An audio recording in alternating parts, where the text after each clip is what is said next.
The moment Arthur Keene looked me in the eye and said, "My son deserves better than you, Daniela," something inside me cracked, quietly, but deep enough to never heal. He didn't yell, he didn't need to. His calm contempt did the damage. I sat there, smiling the way I used to when commanders questioned my worth, pretending his words didn't sting. He thought I was just another woman chasing a last name. He thought I'd stay quiet because I had no power left. But that morning, on his private jet, when the pilot scanned my ID and the cockpit lights turned blood red, Arthur Keene's arrogance finally met its match. Because the name that flashed on that screen wasn't just Daniela Ruiz. It was Admiral Ghost. I still remember that morning in Miami. The sunlight cut across the ocean like broken glass. The classroom had barely emptied when my phone started to buzz. On the screen glowed a name I'd learned to dread. Arthur Keene. He didn't waste time on pleasantries. His voice came sharp, clipped, and cold through the line. "Fly with me to the Bahamas tomorrow morning." I asked why. He said it was a family matter, that he wanted to see if the woman marrying his son understood what responsibility really meant. When the call ended, I stood there for a long moment, the silence humming against my skin. It wasn't an invitation, it was an examination. That night, Miami looked unreal through my apartment window, a city glittering with ambition, noise, and distance. 10 years ago, I'd left it wearing a uniform, certain I'd seen the last of arrogance dressed as power. Yet here it was again, waiting for me in a different suit. Arthur Keene, the man half the coast supposedly answered to, was summoning me like an employee. 3 meetings with him before had taught me enough. He shook hands only with people he respected. He'd never touched mine. Still, I packed a single bag and set the alarm for dawn. Fear has never been my compass, and if this was another test, I'd walk straight into it, not to prove anything to him, only to remind myself that honor doesn't need an audience. Arthur arrived at exactly 8. His silver SUV stopped in front of my building, engine still running. He didn't step out to greet me. The door clicked open from inside, and as I sat down, his voice came flat and cold. "You're late." I looked at my watch, 7:59. He didn't notice. He was already barking into his phone, negotiating something about contracts worth $100 million before lunch. His tone was smooth, mechanical, the kind used to remind people they owed him respect. When the call ended, he finally turned toward me. "Ethan said you were in the Navy once. What did you do there? Learn to fold sheets?" I kept my eyes on the road ahead. "No. I learned not to collapse when someone tried to make me small." He squinted but said nothing. The rest of the drive was filled with the rhythm of his calls and the hum of the air conditioner, each word sharpening the space between us. At the private terminal, his jet waited, polished to a mirror's shine. Arthur climbed the steps first, not bothering to glance back. Inside, the cabin smelled of new leather and cold metal. He gestured at the nearest seat. "Sit there, and don't touch anything. This isn't commercial." I nodded, fastening my seatbelt. The temperature felt several degrees colder than outside. The air too still to breathe. When the pilot approached to confirm passenger details, Arthur called out over his shoulder, "Make sure no one forgot their passport. I don't want to be delayed by paperwork." He didn't have to finish the sentence. I just turned to the window. The horizon flared white with sunlight, the sea far below blinding and calm. My reflection stared back from the glass, composed, unreadable, almost unfamiliar. The storm wasn't waiting outside the aircraft. It was already here, breathing between us. The engines hummed to life. The pilot walked over, tablet in hand, asking for passenger IDs. Arthur waved him off impatiently. "Hurry up! We're behind schedule." I handed over my worn plastic card. The pilot scanned it and froze. I caught the flicker in his eyes, pupils narrowing, the sudden stiffness in his hand. Without a word, he turned and disappeared into the cockpit. The door sealed behind him. A second later, a shrill alarm tore through the silence. On the cockpit display, Letters bled across the screen in red. Alert. Admiral Ghost. Priority clearance. Defense channel locked. Arthur shot up from his seat. What the hell is going on? The pilot reappeared, pale as chalk. Sir, your flight has just been classified under military priority. 2 Coast Guard helicopters have been deployed for escort. Arthur's jaw dropped. What? Why? The pilot hesitated, then turned to me. Ma'am, we need your code confirmation. I met his eyes. Admiral Ghost. Clearance code Alpha 7. The cabin fell silent. Arthur's voice cracked. Who are you? Just a citizen. I said. Some files are simply not for public record. Through the oval window, light exploded across the sky. 2 MH-60R Seahawks leveled beside us, rotors slicing through the morning air. The pilot's tone shifted from nervous to formal. We are under NORAD escort. Ma'am. Arthur glared at me, color draining from his face. Are you some kind of agent? Is the government spying on me? I turned to him, calm as steel. No, Mr. Keene, this is just standard protocol. No one's watching you, except, perhaps, your own conscience. He sank back into his seat, silent, breath shallow, and for the first time in years, I heard it again. The name I had buried with everything I used to be. Admiral Ghost, the title I thought would never resurface, had just lit up the sky inside Arthur Keene's private jet. And in that instant, the balance of power shifted completely. The cabin went silent after the alarm, heavy as pressure in deep water. Only the hum of the engines and the faint rattle of the fuselage filled the space. Arthur stayed standing, his knuckles white around the headrest, his face pale as ash. His voice cracked through the tension. Explain yourself. Daniela, who are you? I didn't move. You already know I served. I said evenly, served how? He shot back. Who the hell gets NORAD escort clearance? What are you hiding from us? I turned, my tone calm but firm. There are things not written in any file. Mr. Keene, especially when they involve lives that didn't make it home. He slammed his palm on the folding table, the sound echoing like a gunshot. You conned my son into this marriage. That's what this is about, isn't it? If I wanted to lie, I said softly, I wouldn't be sitting here now. The pilot's voice broke the air before Arthur could respond. Sir, NORAD requests an immediate course change. We're being transferred to a restricted military corridor. Arthur barked. I own this jet. Not anymore, sir. It's under federal coordination now. Arthur stumbled back a step, his breath ragged, fear flickering behind the anger. For the first time, the man who ruled boardrooms like battlefields looked small, like someone realizing money couldn't buy control at 30,000 feet. I refastened my seatbelt, slowly, deliberately. You want to know who I am? I'm someone who chose to serve instead of standing by while others fell. The words hit him harder than the turbulence. He said nothing, just stared. Minutes crawled by. Then the radio came alive again. Ma'am, NORAD requests your confirmation on Spectre protocol. They said you're cleared to authorize directly. Arthur's head snapped toward me. Spectre what? It's something you don't want explained unless you're ready to hear it. I said. He went silent again, pacing near the aisle. Then static filled the cabin, followed by a sharp new voice from ground control. Admiral Ghost, this is Command Center. We've received a distress signal from civilian craft Delta 42. They've lost navigation and are descending into a storm. Requesting immediate assistance. Patch me through. I told the pilot. Arthur's shout tore across the cabin. Don't interfere! That's not your problem. I unbuckled my belt and walked to the cockpit. His panic followed me, but I didn't turn around. The cockpit smelled of metal and static. Every breath electric. The voice on the radio trembled.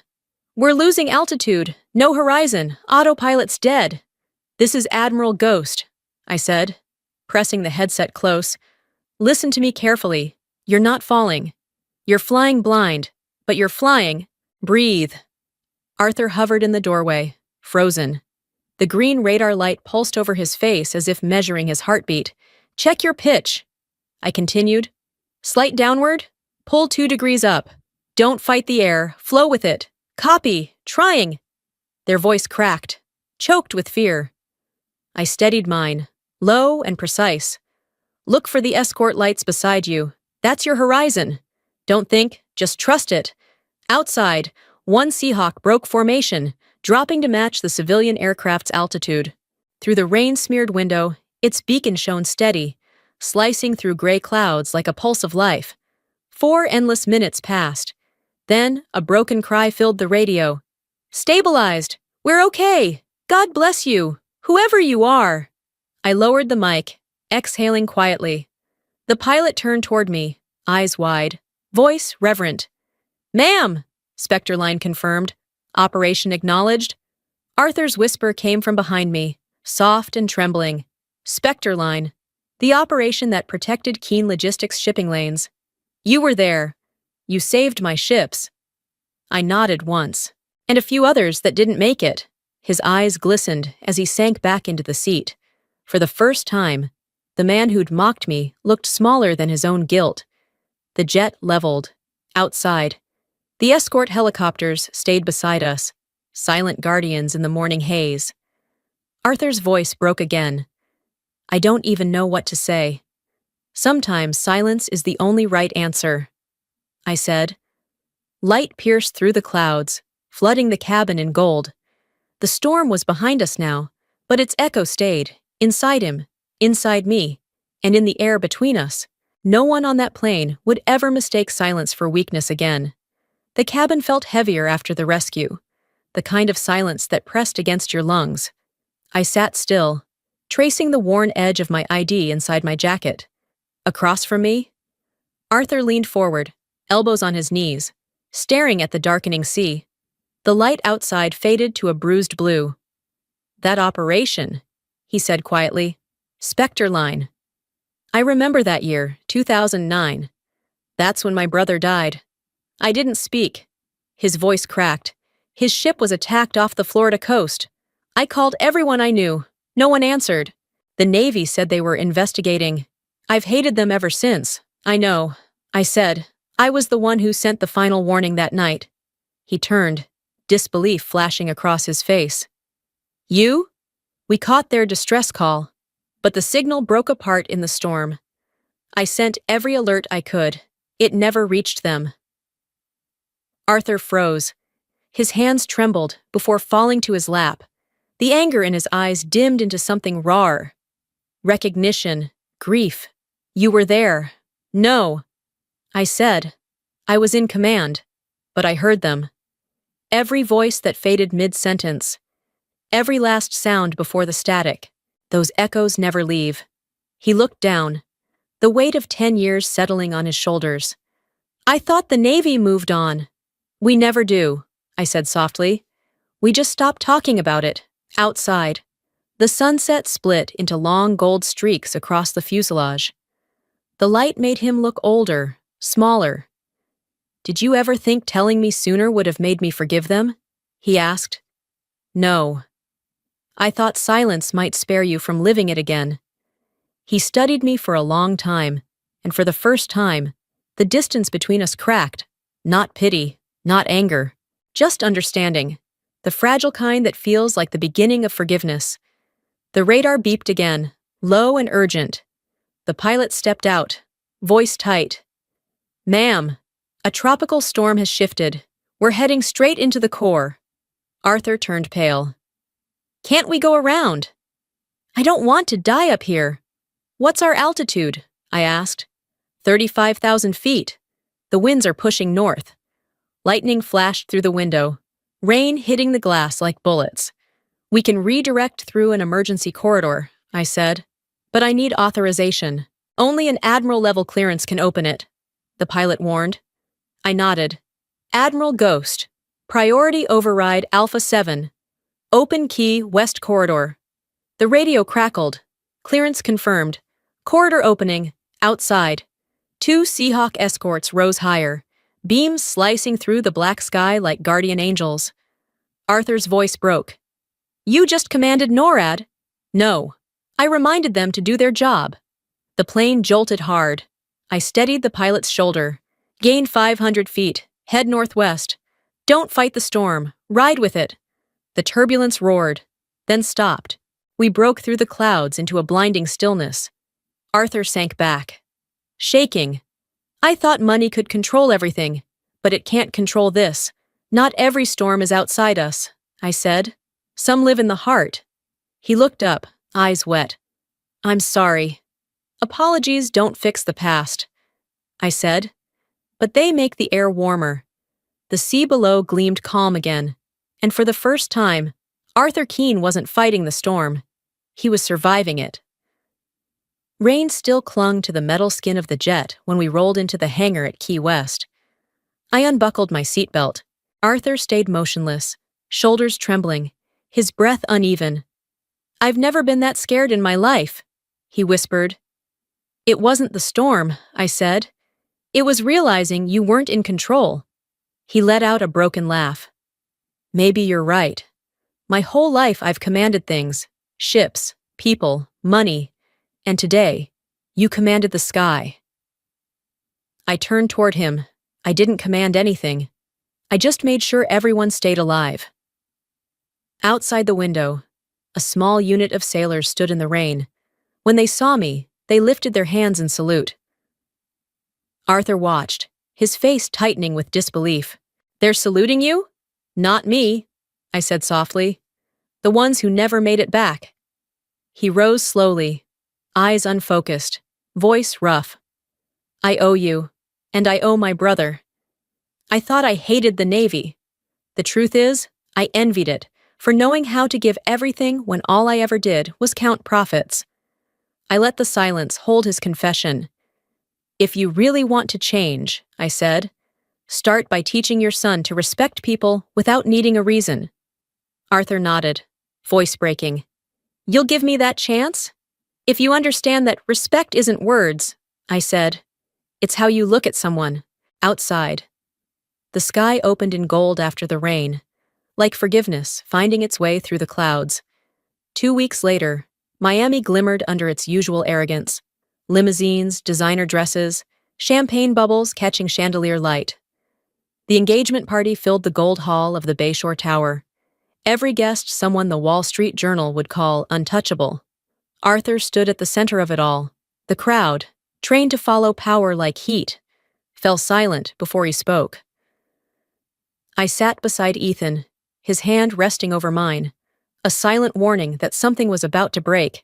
If you know me, Arthur began, you probably think I understand power. The truth is, I only understood it after I lost it. He paused, his eyes sweeping the room before settling on me. I treated this woman poorly. I believed strength was measured by wealth and titles. But she taught me that real strength is holding your composure when the world falls apart. Every glass stopped midair. Forks froze halfway to plates. His voice grew steadier. That day, above the clouds and inside a storm, I saw the kind of person I hope my son will become. He told them everything, the distress signal, the emergency corridor, the woman, the U.S. military called Admiral Ghost. A murmur spread, then quieted just as fast. Ethan turned toward me, eyes wide with something between shock and pride. I felt the air shift, not with applause, but with recognition. Arthur lifted his glass. I once thought she wanted to marry into my family to rise higher. Now I see she pulled us out of the arrogance we were drowning in. He raised the glass higher.